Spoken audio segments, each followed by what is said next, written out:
वो आदमी जिसके सामने बड़े बड़े मुख्यमंत्री सिर झुकाते थे। मैं यहाँ परम पूजनीय बापू जी का अभिनंदन करने के लिए आया हूँ। जिसके नाम के आगे बहुत सारे भक्त नाच जाते थे।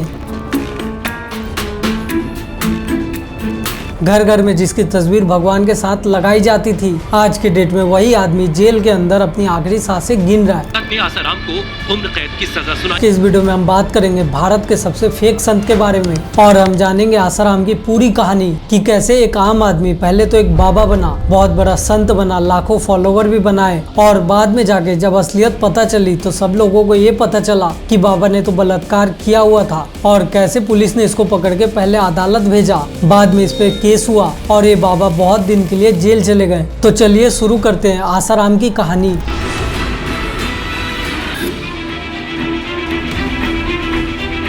सबसे पहले खबर आसाराम बापू पर लगे बलात्कार के सनसनीखेज आरोप की।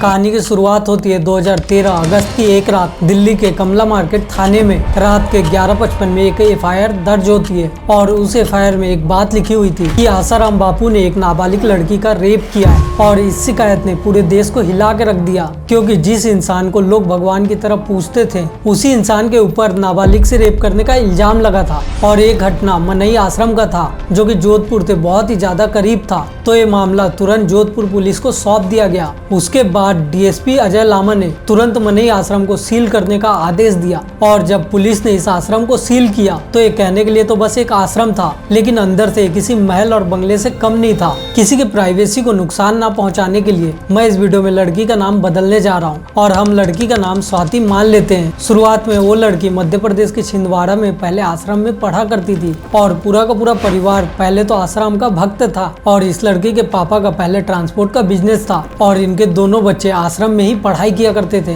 और एक दिन स्वाति बहुत ज्यादा बीमार पड़ गई, लेकिन डॉक्टर के पास ले जाने के बजाय आश्रम के लोगों ने इन्हें ये कहा कि तुम पे भूत प्रेत का साया आ गया है और तुम्हारा इलाज बापू करेंगे। और 8 अगस्त को जब इसके माता पिता इससे मिलने पहुंचे तब वार्डन शिल्पी ने इन्हें ये बताया कि वो बहुत ज्यादा बीमार है और इसका इलाज बापू ही करेंगे। और 14 अगस्त की रात को मनई कुटिया में आसाराम ने उसे बुलाया और वहाँ पे आसाराम ने कुछ ऐसा किया कि उसकी असलियत इस लड़की के सामने आ गई। उसने आसाराम का एक ऐसा रूप देखा जो कि पूरे दुनिया से अनजान था। आसाराम ने ये कहा कि इसमें से भूत को भगाना है। उसके माता पिता को कमरे से बाहर भेज दिया गया और कमरे में जो भी कुछ हुआ वो कहीं से भी नर्क से कम नहीं था। कथित भूत प्रेत भगाने के नाम पे आसाराम ने उस 16 साल की बच्ची का यौन शोषण किया और उसने उस लड़की को धमकी दिया कि अगर बाहर तुमने किसी को भी कुछ भी बताया तो तुम्हारे माता पिता को मैं मार डालूंगा। और अगले दिन जब ये परिवार दिल्ली वापस लौटा तो 19 अगस्त 2013 को सबसे पहले एफआईआर दर्ज हुआ। जोधपुर पुलिस ने पहले जांच स्टार्ट की। डीएसपी अजय लामा,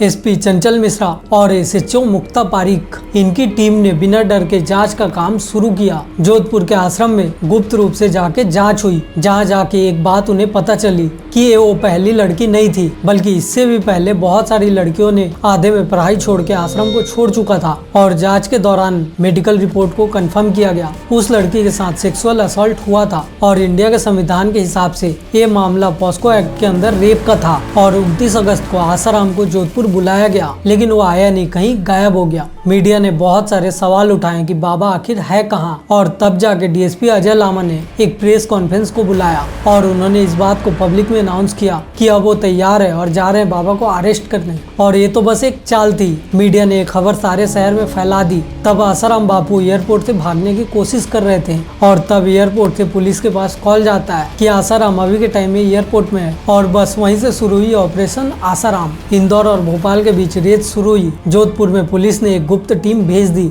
और आश्रम में पहले से सादे कपड़ों में बहुत सारे पुलिस तैनात थे। और 30 अगस्त की रात को इंदौर के आश्रम में पुलिस ने आसाराम को अपने कस्टडी में ले लिया और बाहर समर्थक की बहुत ज्यादा भीड़ खड़ी थी, लेकिन पुलिस ने पिछले दरवाजे पे बुलडोजर को खड़ा कर दिया और उस टाइम में पुलिस आसाराम को बाहर निकाल के अपने साथ ले गई। सीआईएसएफ की मदद से आसाराम को पहले तो एयरपोर्ट ले गया गया और वहाँ से पहले तो दिल्ली गए। उसके बाद वो लोग जोधपुर के लिए रवाना हुए और जोधपुर पहुँचते साथ डीएसपी अजय लामा ने बाबा को सीधा बोला कि बता बाबा तूने ये क्या कर दिया। और इस पे आसाराम ने एक बात कही कि गलती हो गई। पुलिस ने स्टेटमेंट को पहले तो रिकॉर्ड किया और उसके बाद कुटिया और घटना स्थल को रिक्रिएट किया और उसके बाद पुलिस ने आसाराम का मेडिकल टेस्ट कराया और टेस्ट रिपोर्ट में साफ लिखा था कि आसाराम अभी तक सेक्सुअली एक्टिव है और रिपोर्ट के आ जाने के बाद आसाराम के पास बचने का कोई रास्ता नहीं था और जांच से लेके कोर्ट तक पुलिस अधिकारी, गवाहों और वकीलों को बहुत सारी धमकियां मिलने लगी और अजय लामा तक को करोड़ों रुपए ऑफर किए गए और एक गवाह अमृत प्रजापति को तो सूरत में गोली मार के हत्या कर दी गई और दूसरे गवाह कृपाल सिंह की भी हत्या हो गई और एक गवाह राहुल सचान को तो रहस्यमयी तरीके से गायब कर दिया गया। लेकिन उसके बाद भी, इतना प्रेशर होने के बाद भी SHO मुक्ता पारिक, SP चंचल मिश्रा और DSP अजय लामा ने पीछे हटने से बिल्कुल मना कर दिया और ये सब होने के बाद आसाराम के ऊपर 2013 से लेकर 2018 तक केस चला। आसाराम के तरफ से देश के टॉप वकील राम जेठमलानी, सोली सोबराजी और सलमान खुर्शीद जैसे बहुत सारे बड़े बड़े नाम खड़े हुए और दूसरी तरफ पीड़िता के लिए केस लड़ा बिना फीस लिए हुए PC सोलंकी और प्रमोद वर्मा ने, उन्होंने पीड़िता से इसके लिए फीस भी चार्ज नहीं की। जोधपुर की पुलिस ने इसके लिए रात दिन काम किया, गवाहों को बहुत ज्यादा सुरक्षा प्रदान की और कोर्ट में हर टाइप के सबूत भी पेश किए और इसके लिए जोधपुर जेल के अंदर कोर्ट बनी। जज मधुसूदन शर्मा ने 453 पन्नों का फैसला सुनाया। आश्रम की वार्डन शिल्पी और डायरेक्टर शरद चंद्र को 20-20 साल के लिए सजा सुनाया गया और मुख्य आरोपी आसाराम को आजीवन कारावास दिया गया, यानी कि वो अब से अपनी पूरी जिंदगी